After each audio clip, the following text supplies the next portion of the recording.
नमस्कार सर्वांना. तुमचे स्वागत आहे कीर्ती फूड्स मोमेंट या चॅनलवर. तर आजची रेसिपी आहे अंड्याचे कालवण किंवा तुम्ही त्याला अंड्याचे सारही म्हणू शकता. यामध्ये मेन जिन्नस आहेत ते म्हणजे उकडलेली अंडी व उकडलेले बटाटे. चला तर मग रेसिपीला सुरुवात करूयात. सर्वप्रथम आपण मसाल्याचे वाटण करणार आहोत.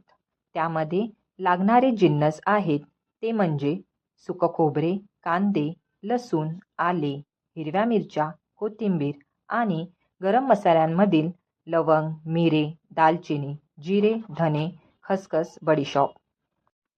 हे सर्व जिन्नस एकत्र घेऊन मध्यम आचेवर तव्यावर थोड्या तेलामध्ये भाजावे.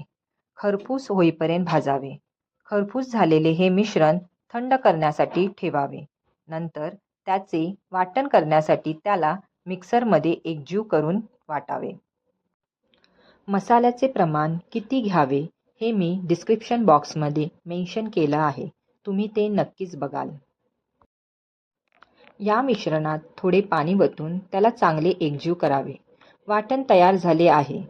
तर वाटणाची कन्सिस्टन्सी अशा प्रकारे हवी. तुम्हाला जशी पाहिजे तशी तुम्ही ठेवू शकता. मिक्सरमध्ये केलेले वाटण हे अशा प्रकारे झालेले आहे. तुम्ही बघू शकता. मसाल्याचे वाटण असे तयार झालेले आहे.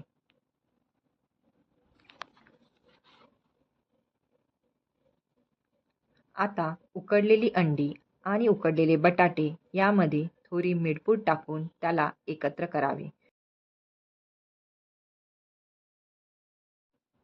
तर या कालवणासाठी हे दोन मेन सोर्स आहेत, उकडलेली अंडी व उकडलेले बटाटे.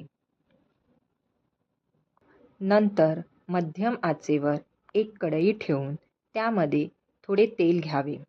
तेल गरम झाल्यानंतर त्यामध्ये राई टाकावी. राई तडतडल्यावर त्यामध्ये चिरलेला कांदा टाकावा आणि 5 मिनिटं का होईना त्याला चांगल्या प्रकारे भाजावा. कांदा खरपूस होईपर्यंत भाजावा.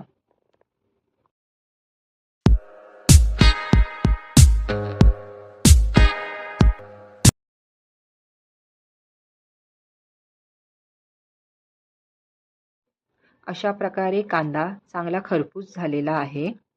खरपूस भाजून झाल्यानंतर त्यामध्ये चिरलेला टमाटर टाकावा. टमाटरसुद्धा 5 मिनिटे तरी चांगले भाजून